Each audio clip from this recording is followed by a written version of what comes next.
Hey guys, welcome back to Clownfish TV. This is Kneon. I am here with Geeky Sparkles. Hello. And I'm guessing the money must have run out. That's what I'm thinking. Neil Young is returning to Spotify after throwing a tantrum and quitting the platform for two whole years.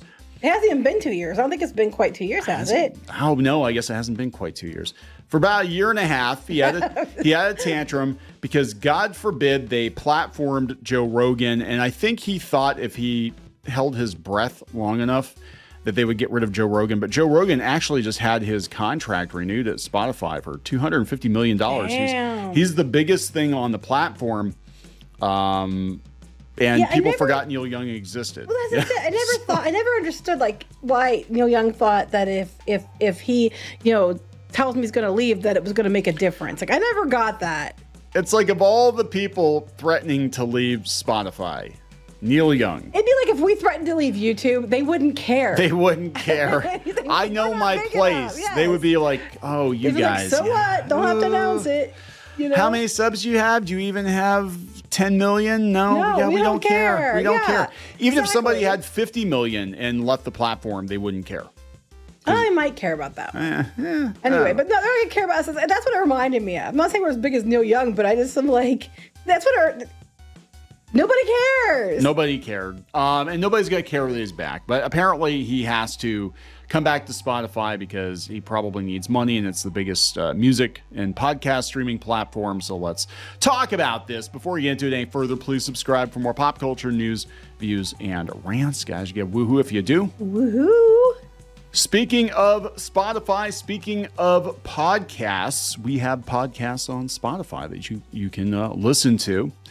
Go out to Spotify, look for D-Rez. That's the Clownfish TV podcast where we do interviews. They're longer conversations, stuff that we don't really get to delve into too much here on the channel. And also Pirates and Princesses, like the website, but a podcast. There you go. And that is also on Spotify. Geeky and I are on that one too. And it might just be Geeky sometimes. I don't know. I don't know what to see. She fires me. So far, it's both of us, but yeah. She fires me. She might fire me. Anyway, there we go. So yeah, we're on Spotify. Neil Young is back on Spotify. He said he's returning following a boycott over Joe Rogan and COVID misinformation.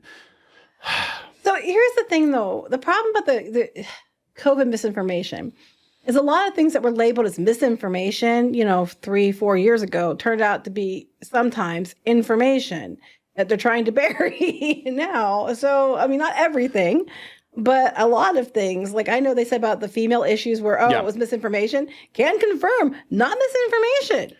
Blood clots can confirm, not misinformation. Unfortunately for some people. Anyway, that is neither here nor there. We're going to talk about this. This has come from Salon.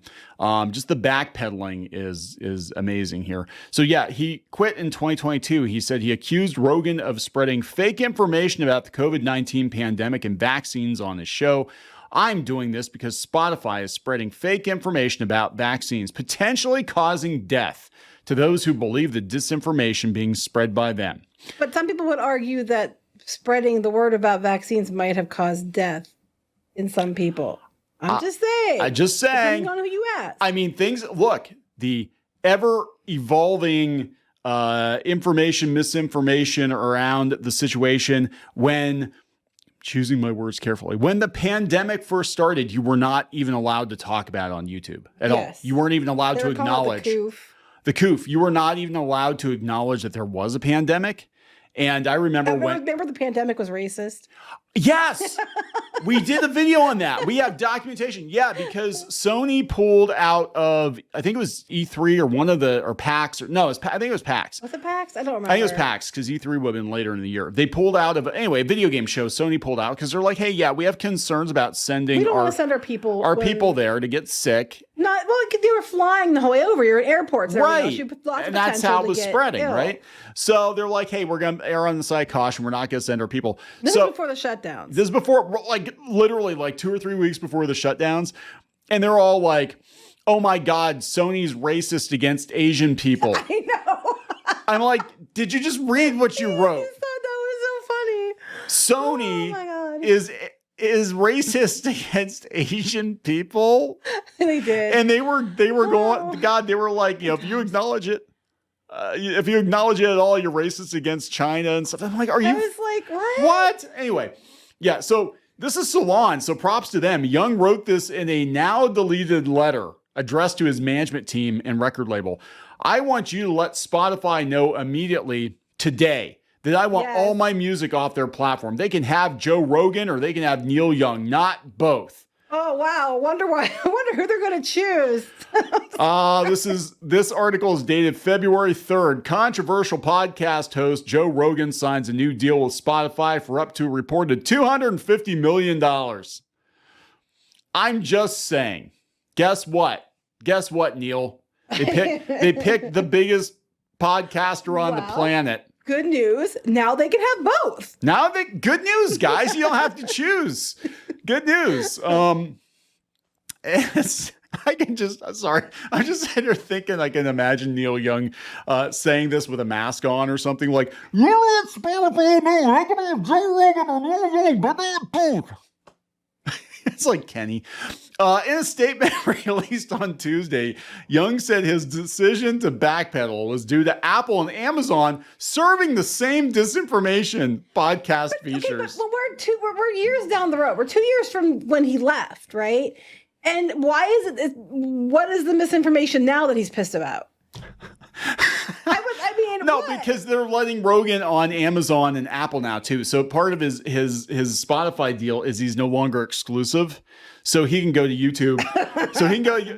So Spotify announced a new multi-year partnership with Rogan, which allows his podcast to be available on additional platforms: Apple, Amazon, YouTube. Yes. So this is what Neil Young said. He said, I cannot just leave Apple and Amazon like I did Spotify because my music would have very little streaming outlet to music lovers at all. So I have returned to Spotify. Basically, if I'm going to quit every platform that platforms Joe Rogan, I'm going to be flat ass broke. Mm-hmm. That's you know what I'm saying. So this is kind of you can't have us both. So this is, oh my God. I can't.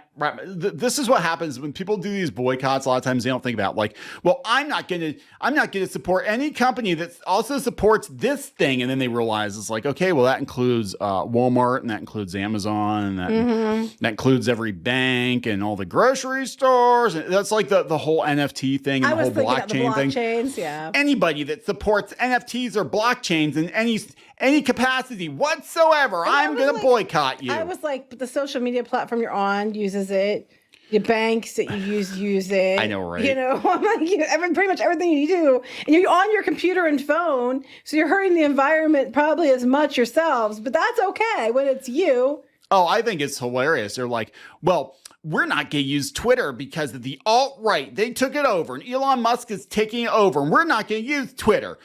Well, okay, so we're going to go Blue Sky. Well, nobody's on Blue Sky. Well, okay, well, we're back on Twitter. But we don't like it. We don't like it. I'm just here because I have to be, because it means I just can't quit Twitter, because if I did, the alt-right chuds would get away with it. And I need to be here to scold them, to tell them how wrong they are at every turn and jump into their mentions. It's like, oh my God. But I'm not going to pay for it. I don't have a blue check. Well, okay, well, maybe I will because you get a boost, but I'll just hide it. I don't like this food, but I'm going to plug my nose and eat it anyway. You know? It's like, what the fuck? I mean, look, I do enjoy Neil Young's music. I do. This is what sucks about social media, because there's so many people that like, I like their music. I like their art.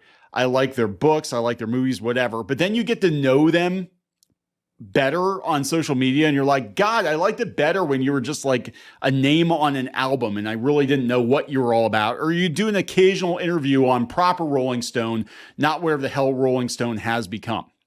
Right. You know? But there's sometimes, like, there's some things I really like, and I don't like the people behind them, but I still like that thing. And so I'll still like the thing I like. I just don't necessarily like other things they do or like them personally. Well, yeah. I mean, that's like, you separate the art from the artist. Sometimes it's harder to do. It's harder to do on social media. It is harder to do on social media. It is. 100%. Twitter especially, like, there are some people that I am huge fans of their work, but I'm like, my God, all they do is talk about politics all day long. You know, it's hard for me. Like Mark Hamill. I like Mark Hamill. I do. I love his voice. I don't think Mark Hamill likes us too much right now. I don't know if he likes us. I don't really care. After the He-Man debacle, I doubt it. Oh, yeah, he probably doesn't. But I think he's very good at what he does. We always liked you, though, Mark. Well, we liked your characters you played, Mark. You know, I don't know him personally, but you know what I'm saying? But he goes on all the time about politics. And a lot of people associate with like Star Trek. That's all they do is go on about politics all the time. So it kind of reminds me of like, you know, getting together with relatives, and that's, you know, like family events and stuff. Sometimes you get that uncle that's just like, will not shut up about politics. Like, hey, let's watch the Rose Bowl parade, or, you know, Rudolph the Red-Nosed Reindeer or something, instead of talking, you know, the Macy's Thanksgiving. No, he wants to talk about politics. And I had one of those uncles. Everything was, and he was a Democrat. Everything was political. Everything was political, even when it wasn't political. Let's go to Dunkin' Donuts. Well, let me tell you about Dunkin' Donuts, you know. And this would be my great uncle and my grandfather. My grandfather really didn't care about politics one way or the other. Didn't say much. He just grunted sometimes. Yeah, but his brother, who I got along with fantastic. I mean, I liked him quite a bit, but he was constantly just always, everything was political. Everything was political. And that was then. It's much worse now. That was then, yes. That was like 20 years ago. Both of these guys have been gone for over 10 years now, you know, RIP. But it was like that. There was always political conversation. That's what it's like with social media. It's like that relative that will not stop talking about politics when clearly everybody else is grunting and they're over it and they're trying to get away from you. And they're like, yeah, I need to go use the bathroom and not come back. When you're done, I will come back. And that's Neil Young. Is the car still out there? Can I come out yet? Can I come out now? Yeah. And that is Neil Young. Neil Young is that old guy that will not shut up about politics, but he needs money. He needs money, so he's going to overlook Joe Rogan and return. Well, I'm not going to like it, but it's more important to me. I'm going to do it. It's more important to me that my fans get their music. No, it's more important to me that I make money. I mean, that my fans get to hear me and I get a place to give my opinions. The people that care about Neil Young's music have Neil Young's music on vinyl and probably 8-track. Okay, yes. So like they're not really concerned with Spotify. 8-tracks were the other day to our daughter. Like, what the heck's an 8-track? And I had to explain it. It's like I vaguely remember 8-track. I do remember it. People collect 8-tracks now. I didn't think would ever. They do. They do. Yeah, we found some that were sealed at Goodwill before, and we sold them, and they got a lot of money. They did. I was shocked. I'm like, 8-track was like garbage tier media, but people were like, yeah, but it's such a weird thing. I know, but I had to explain it to our daughter because she was like, what the heck's an 8-track? I mean, they're all about vinyl and CDs now. And I had to explain the progression from 8-track. You know, we had vinyl, and then there was 8-track, and then there was cassette, and then there was CD. And I had to explain the progression. Yeah. But she's all about CDs. CDs are coming back. Now, I had to explain to her, unfortunately, that CDs rot now, that they get pinholes in them. So, and I remember everybody's like, oh, let's get rid of our vinyl for CDs because they'll last forever. Oh, let's get rid of our physical media for digital music because it'll be online forever. And now it's like, oh, let's go back to CDs. Oh, wait, they get holes in. Let's go back to vinyl. Nobody's going back to 8-track. Because like nobody usually used vinyl. Like just 10 years ago. We told the story a couple times about the guy at Goodwill he came in, he was all wearing the vintage clothes, and I was talking to you on the phone, and you're like, what's he gonna do, go to the vinyl records? And I turn around and look, and he's on the floor with all the vinyl records spread out around him, making a big show of looking at the records. But lately it's funny because you've had vinyls for a while, but our kids have been all about it for the last 6 or 7 years. Yeah, it's 6 years probably, and they want it. And like now you couldn't find vinyls in the store. Now there's whole sections just vinyl. It's just there's less CD and tons of vinyl. It blows my mind.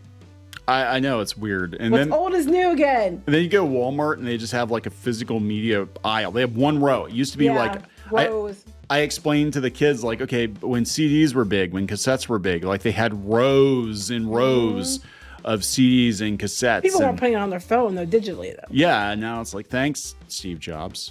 Thank you. Anyway, no, it's more convenient, takes up less room, but you don't get to keep all your music. But anyway, that's neither here nor there. Yeah, because one of these days, somebody like Neil Young could get a hair up his ass about something and pull his music off of your favorite streaming platform. That's right. So there we go. Neil Young needs paid, so he's back. If anybody missed him, I don't know if anybody cared. And Joe Rogan's getting richer. So it'll be funny to see if anybody watches this video. That'll tell you whether or not people cared. I think they'll care about Rogan. Rogan, but not Neil Young. And some people are like, okay, explain Neil Young to me. It's like, okay, well, back in the 60s and 70s, he was kind of, sort of a thing. And people will be like, yeah, I don't give a shit. Yeah, honestly, I don't even remember that far. Well, obviously, I wasn't around in the 60s, clearly. In the 70s, it wasn't there that long, so... Are we going to wrap this up? Yes. I think we need to wrap this up. Let's wrap this up. Please subscribe for more pop culture news, views, and rants. Again, guys, reminder on Spotify, Derezzed, a Clownfish TV podcast, and also Pirates and Princesses, not a Clownfish TV podcast, but we do talk about Disney. Right. So there we go. All right, guys. Talk later. Bye.